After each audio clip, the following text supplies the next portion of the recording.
dead.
We've been charging the BLUETTI now for a while now. Let's check it out and see how much charge we got.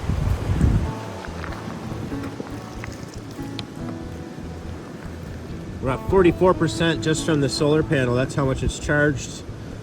We've almost had this thing halfway charged. A few more hours, I'm sure this thing would be 100% again. So thanks to the BLUETTI EB3A and the solar panel, we are able to extend our camping trip. We could literally stay out here indefinitely as long as everything kept working and we had sun, of course. So thanks BLUETTI for sending us these products, and we will leave the links in the description for the BLUETTI EB3A as well as the solar panel. So it's definitely a game changer while you're out here. Get a BLUETTI, get out here camping, and power your wildlife. Cheers for now.